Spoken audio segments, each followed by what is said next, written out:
Recently, I upgraded my Toshibaa external hard drive. It's a 500 gigabyte hard drive, and I decided to upgrade to a 1 terabyte hard drive, and I did that by buying an enclosure with a 1 terabyte hard drive. Of course, you have to buy those separately, but this is what the hard drive enclosure looks like.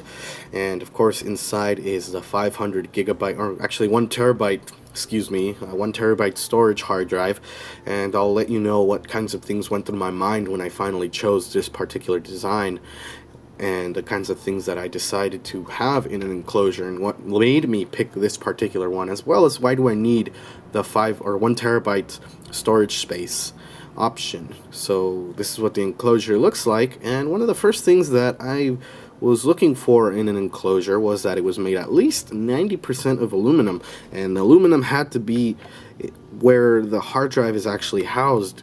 From right here to where you see that color difference right here, this is plastic and the rest is aluminum, up until the back where it's plastic again. But the reason why I chose to have this aluminum here was mainly for heat dissipation. The hard drive, which is because it's mechanical, tends to get very, very hot. So by having the actual enclosure made of aluminum, I'm able to dissipate the heat. So the aluminum acts like a heatsink, like the one you would find on your processor, or let's say any sound chip that you have on your motherboard. If you've seen a motherboard in the past or understand what a heatsink does, this would do the same thing. And that's one of the main things I was really looking for. Of course, I did see enclosures with fans, and I did see some fans on enclosures with USB 3.0, but they were a lot more expensive. This one was around $24, $25, give or take, which fell right under my price range. Of course, you can get an enclosure that has a fan, if that sort of thing it makes you feel a little better about having your hard drive in here. And if you have that kind of money to spend, you can buy it with a fan, but I wanted to look for something with an aluminum casing, so the aluminum would act as a heatsink.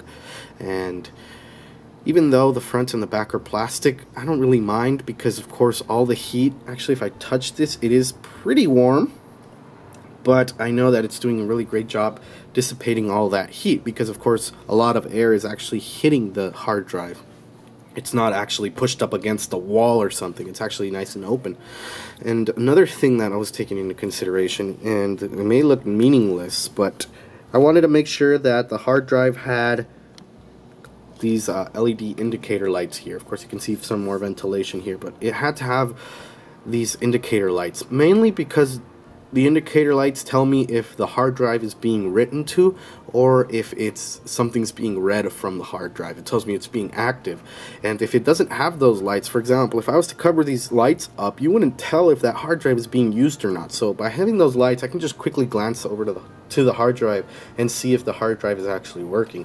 I did have a dead drive I put in here, and I connected and everything, and the lights didn't turn on for anything. So that is also an indicator of whether your hard drive is still working or not. Of course, this can be considered as a carryover feature, because my other hard drive had the same lights, and it tells me if the hard drive's being used, if it's not being used, if it's off or anything. I could just quickly glance over at the lights and it will tell me about the hard drive. So we're just going to go ahead and spin this around, show you what the back looks like, of course. Let me just get the light over here so we can see better. There we go. So we have here USB 3.0. That's actually one of the other features I was really looking forward to having in my enclosure. I wanted to have USB 3. I don't remember what this actual connector is called, but it leads to USB 3.0. And I have to have USB 3.0 because it is much faster than USB 2.0, and my TV supports USB 3.0, and I've seen with my other hard drive, which is USB 3.0, that it's fast and it doesn't slow down on me or anything. And I do have a USB 2.0 flash drive, and that's not really so fast, but I don't think that one's meant to be fast. But USB 3.0 had to be a must. Here it is in this enclosure, and that was actually something I was really looking forward to, and it had to have. So we're gonna just look down here. I'm going to try to see if I can get these two in the shot so I don't have to move the camera too much. Actually, I'm going to move the drive back a little bit. But here we have an on and off button up at the top. that actually had to be a feature I wanted because I wanted to turn off the drive if I wasn't using it. But rather than unplugging the hard drive when I'm not using it, I'd rather just flip a switch and flip the switch again if I need to, because unplugging it would just become tedious, and of course this cable would probably become sucked back in the abyss that is the back of my desk where all the cables are. So having an on and off switch is a plus. And also it does require power because it is a fast drive. It is a 7200 RPM hard drive, which I will get to in just a second once I show you the box for the enclosure itself. But it does require power, and most of the other enclosures that I saw do require power, unless of course it's a 2.5-inch drive. Then I don't think it should require power. At least my Toshibaa drive doesn't require power. But I don't mind having the hard drive require power. I know it's a big drive, and I know it's something that I saw in most other hard drive enclosures, regardless of the price. But that's what the back looks like. And of course in the box you do get the mounting screws. And here you can see some of the screws, one of them right here and one of them at the top. And what those screws do is lock the hard drive into place. If you undo those screws, you can actually pull the hard drive out of its sleeve or little area there where it sits. That's if you want to upgrade your hard drive, or when you do get the hard drive. We don't need the light anymore. But when you do get the hard drive, you do need to pull that out right here, and nothing comes screwed in. Let me just fix the camera here. But nothing comes screwed in. The screws come in a little separate baggie in the box, and then this just pulls out. You connect your hard drive. This actually inside has several little connectors or little holes, so you can screw the hard drive to the actual mounting bracket right here, and so it doesn't fall out when it's inside or something, or so that weight of the drive doesn't tip it over and break the connector. So that's good. It's a nice looking drive. I like that it has the little mounting or the upright stand here, so I can stand it upright. You can sit it like that, and it does look nice when you do sit it like that, but I like having it upright. That way it doesn't take that much space, and both sides of the aluminum are exposed to the air, which helps with the heat. Actually, I'm going to push this back because what I'm about to show you is the box for the enclosure itself, so I can show you around the box. So this is what the box looks like, and it's a very, I can say it's attractive box with some Chinese letters here, or Japanese. I'm not entirely sure. I know these are Japanese, but it is, of course, it says their aluminum case and some other stats. Of course, USB 3.0, and there's a little diagram down here that shows you the difference between the speeds in USB 3, 2, and 1. And it's a SATA 3.5-inch drive. You do need a 3.5-inch drive, and it's not included. And it does give you for some optional hardware. If your computer doesn't have USB 3, you can have that, so it shows you, or so you can connect that to your computer. You can buy it separately, but most modern computers do come with USB 3. And I'll show you the bottom of the box as well. The sides don't really have much, but you can see here it's a Viper. Of course, I'll link it down in the description so you can see that. Of course, there is some more status there. And let's just take a look at what comes in the box. Package contents, you can read that. Some more specifications. And of course, let me show you the model number there, and you can scan that barcode if you want to buy this from Amazon, and it should come up. If not, you can search through the model number or look down below, and there you can see the connector for the USB 3.0. Actually, let me see if I can see on the box if it says what's the, actually I was right there, USB 3.0 cable, but it doesn't say what kind. And in the box you do get some manuals and packets and stuff. This is some sort of pseudo unboxing, but you do get a pack, little baggies with screws here. These is what you use to screw the hard drive into place. And if you're short on screws, there's more screws here in case you lose those or they get stripped or something. And let me see what else comes in the box. I know some other things come in the box which you may find useful. I guess that's it. Screws and a lot of plastic. And of course you do get a manual here which should teach you how to take the enclosure off. Actually, this is what the enclosure looks like. Let me have a flashlight here. I don't have really good lighting here. I apologize for that, but that's what the enclosure looks like. And that's how it fits in your drive, actually. And there it is. Of course, I don't think it's the best manual, but it should help you with the pictures to to see where things go. Like you can see there where the screws go, that's where actually you screw the hard drive in to avoid it from breaking the connectors. And there is a little LED light there for some reason. I can't see it for anything, and it says be careful because you can break the LED. And some more information about mounting the screws to the enclosure.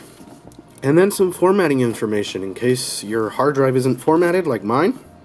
You can use these information to format your drive. Here is the box to my hard drive. It's a Western Digital desktop drive, but also it is Western Digital Black, which is 7200 RPM speed, nice and fast, 1 terabyte, and 64 megabytes of cache. Now, why did I pick 1 terabyte and not another 500 or another storage? Mainly because 1 terabyte, this was $69 at Fry's, and I felt that the $10 difference between a 500 gig hard drive and this one, I believe it was a $10 difference, $20 difference between 500 gigs and 1 terabyte. So I said, I'll rather spend the $20 and have twice the storage. And so that's why I got the Western Digital 1 terabyte. Well, why black? There were several factors that made me choose the hard drive I have now. Let me just tilt this down a little so we can see the different things that it says here. And I did want to get the surveillance drive at first because I figured if it's meant to be running 24/7, then it should work just fine. But the quote-unquote technicians at Fry said that the surveillance drive wouldn't do me good because it's not as fast as I would want it to.